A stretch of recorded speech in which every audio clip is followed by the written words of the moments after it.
Hello friends, welcome on my channel Saniya learning tutorial and this is Saniya. So आज के video में मैं आपको ये फ़ाइल दिखा रही हूँ। ये कंटेंट एनालिसिस की फ़ाइल है, जिसे आप कह सकते हैं कि टेक्स्ट बुक एनालिसिस भी कह सकते हैं। ठीक है, तो ये बीएड के स्टूडेंट्स के लिए है। बीएड में जब आप कंटेंट एनालिसिस की एक प्रैक्टिकल फ़ाइल बनाते हैं तो ये इंग्लिश मीडियम है और ये फ़िज़िक्स एंड बायोलॉजिकल स्ट्रीम के स्टूडेंट्स के लिए है ये। तो इसमें मैं पूरी कंप्लीट फ़ाइल आपसे शेयर कर रही हूँ। इसमें थ्योरेटिकल एस्पेक्ट्स भी है और कैसे आपको step by step content analysis means text book को एनालिसिस आपको करना है, वो पूरा इजी वे में आपको समझाऊंगी। सो स्टार्टिंग टू एंड ये वीडियो को कंप्लीट ज़रूर देखिएगा। आप किसी भी सब्जेक्ट के स्ट्रीम से होंगे तो अगर आप ये वीडियो देख लेंगे तो आप किसी भी सब्जेक्ट से content analysis means text book analysis की फ़ाइल ईजीली बना लेंगे। तो चलिए वीडियो को आगे स्टार्ट करते हैं। और हाँ, अगर आपने मेरे चैनल को अभी तक सब्सक्राइब नहीं किया है तो प्लीज़ सब्सक्राइब कर दीजिए कि आगे भी मैं जो भी वीडियो अपलोड करूँगी तो उसका नोटिफिकेशन आपको मिल जाए और वो आपके लिए हेल्पफुल होगा। तो कंटिन्यू मैं वीडियो अपलोड करूँगी और ऑलरेडी मेरे चैनल पे बहुत सारे वीडियोस है, प्रैक्टिकल फ़ाइल है और प्रैक्टिकम फ़ाइल है, तो और लेसन प्लान्स हैं, माइक्रो टीचिंग की स्किल्स हैं और भी जो एजुकेशनल ट्यूटोरियल हैं बीएड के पर्पस से, तो वो ज़रूर आप देख लीजिएगा। ठीक है, प्लेलिस्ट जाके चेक कर लीजिएगा, आपको वहाँ पे बहुत सारे वीडियो मिल जाएंगे। तो चलिए वीडियो को आगे स्टार्ट करते हैं। आप पहले तो प्रिपेयर कर लीजिएगा, जितना भी आपका कंटेंट एनालिसिस है वो चैप्टर वाइज आप प्रिपेयर कर लीजिएगा। तो जब प्रिपेयर करने के बाद आप फ्रंट पेज पे इस तरीके से इंडेक्स ज़रूर बना लीजिएगा। इंडेक्स की सैम्पल मैं ये आपको दिखा रही हूँ, यहाँ पे देख लीजिए। ऐसे ही इंडेक्स आप भी बनाएंगे, जिसमें टॉपिक पहला आपको देखने को मिलेगा एक्नॉलेजमेंट। डिक्लेरेशन लिखना है तो लिख लीजिए, ऐसा कोई कंपलसरी नहीं है। फिर कंटेंट एनालिसिस में आपको देखने को मिलेगा heading need of content analysis. Next, purpose of content analysis क्या है, यूजेस ऑफ कंटेंट एनालिसिस क्या है, ये आप थ्योरेटिकल एस्पेक्ट्स लिखेंगे। उसके बाद उसकी जो मेथोडोलॉजी है step by step content analysis की, वो आपको देखने को मिलेगा। एनालिसिस ऑफ टेक्स्ट बुक, यहाँ पर आप टेक्स्ट बुक की जो एनालिसिस है वो यहाँ पर लिखेंगे थ्योरेटिकल एस्पेक्ट्स में। The theory of the form under perfect competition. ठीक है, theory of consumer behaviour, production and cost. ठीक है, तो यहाँ पे जो भी आपने चैप्टर पर एनालिसिस किया है, अगर आप 2 चैप्टर ले रहे हैं, 1 चैप्टर ले रहे हैं, तो उसकी एनालिसिस यहाँ पर आपको देखने को मिलेगी। वो मैं आगे आपको बताऊँगी, आपको बहुत इजीली समझाऊँगी मैं। ठीक है, नेक्स्ट उसका कंक्लूजन लिख दीजिएगा, लास्ट में अपना सजेशन लिख दीजिएगा। तो ये हो गया इंडेक्स। ठीक है, और यही इंडेक्स के स्टेप बाय स्टेप मैं आपको पूरे वीडियो में बताऊँगी, तो स्किप मत कीजिएगा, पूरा देखिएगा। देखिए, ये एक्नॉलेजमेंट है, तो यहाँ पर एक्नॉलेजमेंट में आप भी ऐसे ही लिखेंगे जैसे यहाँ पे लिखा हुआ है, इस तरीके से आप लिखेंगे। ठीक है, तो यहाँ पे आपके जो भी प्रोफेसर हों, ठीक है, जिनके अंडर में आप ये कंटेंट एनालिसिस सपोज करने जा रहे हो, डिलीवर कर रहे हो, दिखा रहे हो, जो आपके सुपरवाइज़र हैं, तो यहाँ पर उनका आपका नाम लिख देना है। ठीक है, तो कुछ इस तरीके से आप यहाँ पर लिख देंगे, इसको आप रीड कर लीजिएगा। यहाँ पे कंटेंट एनालिसिस का आपका फर्स्ट पेज यहाँ पे दिख रहा है। यहाँ पे सबसे पहले आपको लिख देना है कि कंटेंट एनालिसिस आखिर है क्या, और content analysis text book analysis आप करते क्यों हैं। तो यहाँ पे इस तरीके से पूरा लिखा हुआ है, आप इसको रीड कर लीजिएगा। ठीक है, कहाँ से कंटेंट एनालिसिस आप ले सकते हैं, आप टेक्स्ट बुक से भी ले सकते हैं, न्यूज़पेपर से भी ले सकते हैं, मैगजीन से भी ले सकते हैं। तो इस तरीके से आप कंटेंट एनालिसिस का पहले थ्योरेटिकल एस्पेक्ट्स लिखेंगे कि क्या है कंटेंट एनालिसिस, राइट। तो आप इसको पढ़ लीजिएगा।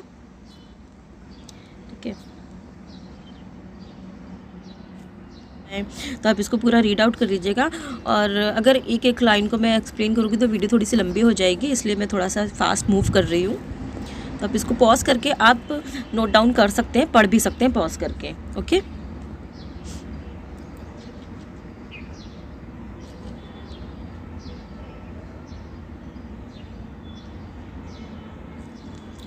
पर्पस ऑफ कंटेंट एनालिसिस, क्या पर्पस है कंटेंट एनालिसिस का, right. To explain and describe the prevailing practices और कंक्लूजन। ठीक है, क्यों पढ़ते हैं आप कंक्लूजन के लिए पढ़ रहे हैं, आप किसी सजेशन के लिए पढ़ रहे हैं। ठीक है, आप आइडेंटिफाई कर सकते हैं फैक्ट्स को, जो उस बुक में क्या फैक्ट्स लिखा हुआ है, क्या थ्योरी लिखी हुई है, क्या बिलीव्स है। ठीक है, क्या थिंकिंग है, अगर कोई कहानी है तो उसमें कहानी का उद्देश्य क्या है और उससे क्या आपको थॉट्स मिलते हैं, तो ये चीज़ें हैं। ठीक है, हाँ, to locate the level of difficulty of presentation in text book और अदर सिमिलर बुक्स। ठीक है, to find the relative importance of some topic and problem. ठीक है, to analyse the use of different symbol, example, picture, different point of view, to analyse the different type of error in the context, to verify the object of contents. तो इस तरीके से आप यहाँ पर लिख देंगे। ठीक है, तो पढ़ लीजिएगा। नेक्स्ट है यहाँ पे यूजेस ऑफ कंटेंट एनालिसिस। तो कंटेंट और एनालिसिस का यूजेस क्या है? आइडेंटिफाई द इंटेंशंस, फोकस और communication trend of an individual, group और इंस्टीट्यूशन। ठीक है, next, describe attitudinal and behavioral responses to communications, determine psychological emotional state of person, right? तो यहाँ से आपको ये यूजेस पता चल जाएंगे आखिर यूज़ क्या है कंटेंट एनालिसिस का। ठीक है, pre test and improve an intervention और survey prior to launch, analysis focus group interviews upon open ended questions to complement quantitative data. ये सारी यूजेस हैं। यहाँ पे नेक्स्ट आ जाएगा मेथोडोलॉजी। तो क्या आप यहाँ पे मेथोडोलॉजी यूज़ कर रहे हैं? ठीक है, तो content analysis is method for breaking down natural text into unit, the breakdown और analysis divided text into units. It try to analysis divided text into units. ठीक है, तो ये चीज़ें हैं मेथोडोलॉजी में। तो क्या आप मेथोडोलॉजी यूज़ करेंगे? तो यहाँ पे आप इसको देख लीजिएगा। स्टेप्स क्या है कंटेंट एनालिसिस की? Chooses the criteria. सबसे पहले आप क्राइटेरिया चूज़ करेंगे ना। To assign objective, the method of text is given particular criteria by pointing out content part in important aspects. ठीक है, तो कोडिंग ऑफ क्राइटेरिया। नेक्स्ट में आपने तो क्या किया, क्राइटेरिया आप चूज़ कर लो। आप जो भी सब्जेक्ट्स ले रहे हो, जो सब्जेक्ट में जो टॉपिक ले रहे हो, इट मीन्स चैप्टर ले रहे हो, तो आपने वो कंटेंट पार्ट चूज़ कर लिया है। ठीक है, कंटेंट पार्ट चूज़ कर लिया तो आप उसको अच्छे से रीड कर लीजिएगा, पूरे चैप्टर को अच्छे से रीड कर लीजिएगा। फिर नेक्स्ट आपको चैप्टर को रीड करने के बाद मैं आगे आपको बताऊँगी, ताकि आगे आपको और भी ज़्यादा समझ में आएगा। उसके बाद जो भी आप लिखोगे एनालिसिस अपनी, तो उसमें यहाँ पे कोडिंग आपको कर देनी है। कोडिंग मीन्स नॉलेज मीन्स के, यानी कि आप अगर जो थ्योरी एक्सप्लेन कर रहे हो, कोई पॉइंट को एक्सप्लेन कर रहे हो, तो अगर उससे नॉलेज मिलेगी तो आप कैसे कोड कर देंगे। अगर उस टॉपिक से, उस पॉइंट से अंडरस्टैंडिंग मिलती है बच्चों को, तो आप यू से कोड कर देंगे। एप्लीकेशन तो ए से, एनालिसिस एन से, और स्किल्स अगर मिलती है तो उसको ऐसे कोड कर देंगे। तो आप ऐसे चैप्टर वाइज आप इस तरीके से कोडिंग कर देंगे। तो ठीक है, सिलेक्टिंग चैप्टर फॉर एनालिसिस। आपने चैप्टर को फिर सिलेक्ट कर लिया। आप एक सिलेक्ट कर रहे हो कि आप दो सिलेक्ट कर रहे हो? ठीक है, अब तो आप ऐसे करोगे।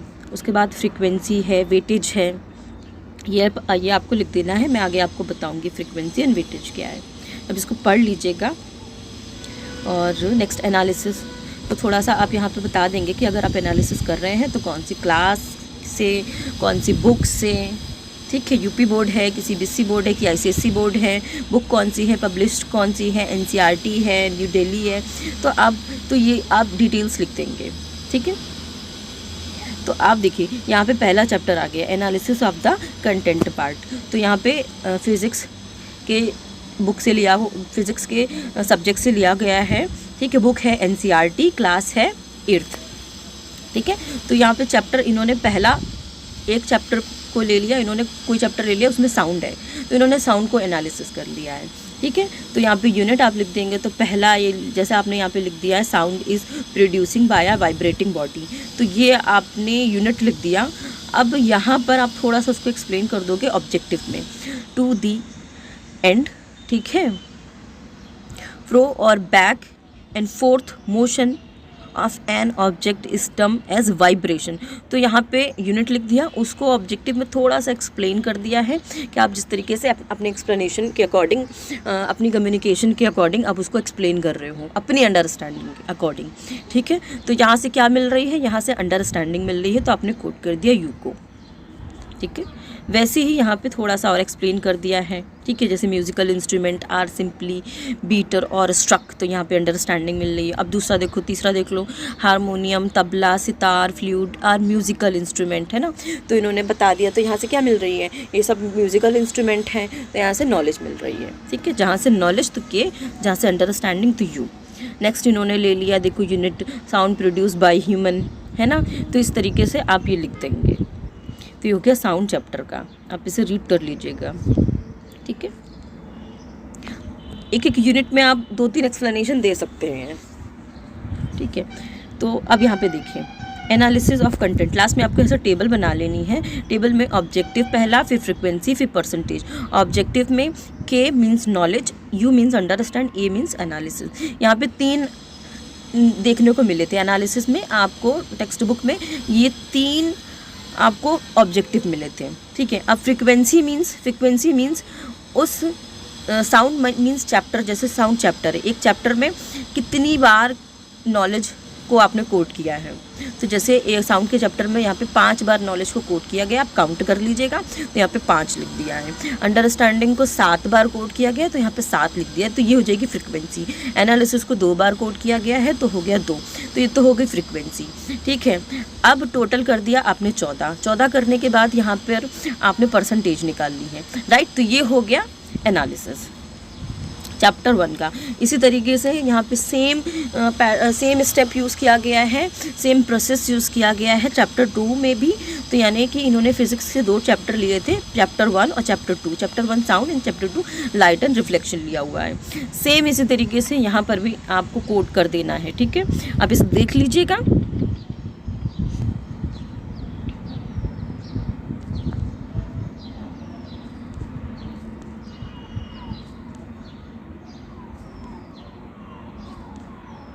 सेम इसी तरीके से इस चैप्टर का भी आपको एनालिसिस कर लेना है, ऑब्जेक्टिव, फ्रीक्वेंसी एंड परसेंटेज निकाल लेनी है,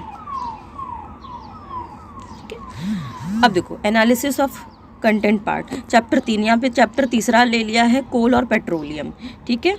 3 चैप्टर लिया है, वो आपके अकॉर्डिंग है कि आप कितना चैप्टर ले रहे हो, 1, 2 या 3, ठीक है। इसी तरीके से सेम आप 3rd चैप्टर में भी सेम फॉलो करेंगे, सेम रूल, राइट। ऐसी सेम एनालिसिस भी आपको कर लेनी है। अब देखो, एक सब्जेक्ट से 3 चैप्टर लिए, 3 चैप्टर की तीनों अलग अलग आपने ऑब्जेक्टिव, फ्रीक्वेंसी, परसेंटेज निकाल ली है। अब इसको इवैल्यूएट कर दो, तीनों का टोटल कर लो, तीनों चैप्टर के एनालिसिस का टोटल कर लो। तो यही टेबल यहाँ पे इवैल्यूएशन में बनाएगी, ये master table for the content part, ठीक।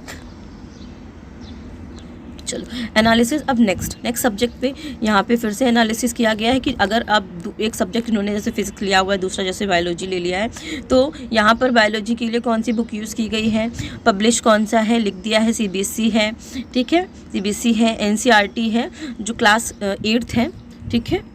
तो यहाँ पे भी देखो चैप्टर 1 ले लिया, एनालिसिस ऑफ कंटेंट पार्ट, तो इन्होंने बायोलॉजी से ले लिया चैप्टर 1 इज सेल। तो यहाँ सेल में भी क्या इन्होंने सेल को इंट्रोड्यूस कर दिया है, जो कि यूनिट में लिखा हुआ है। ऑब्जेक्टिव यहाँ पे लिख दिए हैं same, all organism are made of smaller parts called organ. तो यहाँ से अंडरस्टैंडिंग मिलती है, सेम प्रोसेस यहाँ पर भी फॉलो की है। तो आप ऐसे ही यूनिट को डिवाइड करेंगे और एक्सप्लेन करेंगे ऑब्जेक्टिव में, और यहाँ पे कोडिंग कर देंगे, राइट। ऐसे ही इसको भी एनालिसिस कर लेंगे, ठीक है। चैप्टर 2 माइक्रो ऑर्गेनिज्म ले लिया है, सेम आपको यहाँ पे भी स्टेप ऐसे फॉलो करने हैं, ठीक है। मैं थोड़ा सा जल्दी मूव कर रही हूँ ताकि वीडियो अगर लंबी ना हो और आपको भी इजीली समझ में आ जाए, ठीक है।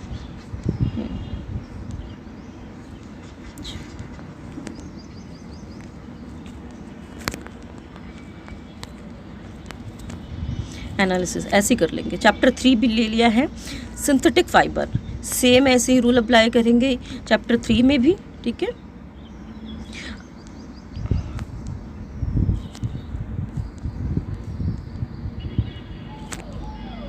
ऐसी सेम एनालिसिस कर लेंगे। और तीनों जब बायोलॉजी के चैप्टर में भी तीनों को आपको एक मास्टर टेबल बना लेनी है, तीनों का आपने ऑब्जेक्टिव, फ्रीक्वेंसी, परसेंटेज लेकर आपको टोटल करके एक मास्टर टेबल में लिख देना है। तो ये हो गई एनालिसिस दूसरे सब्जेक्ट की।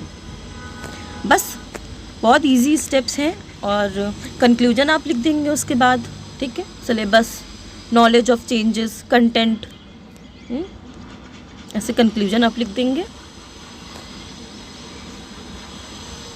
क्या रिलेशनशिप है कंटेंट और लेसन्स के बीच में, इंटरकनेक्शन क्या है, ये order, instructional material, proper utilisation, ये आप लिख देंगे, ठीक है। कंक्लूजन में सजेशन, आप क्या सजेशन देना चाहते हैं वो आपके अकॉर्डिंग आप लिख देंगे। आप चाहें तो एक बार इसे पढ़ लीजिए, आप अपना सजेशन भी चेंज कर सकते हैं।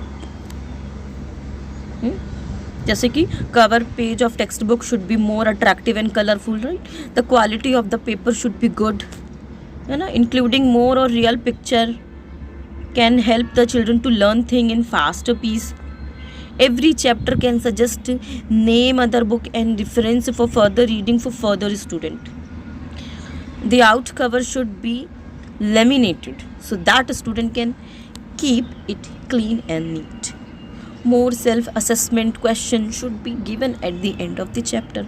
Example based on every new type of question should be given before the exercise, right? तो ये सजेशन हो गए आपके।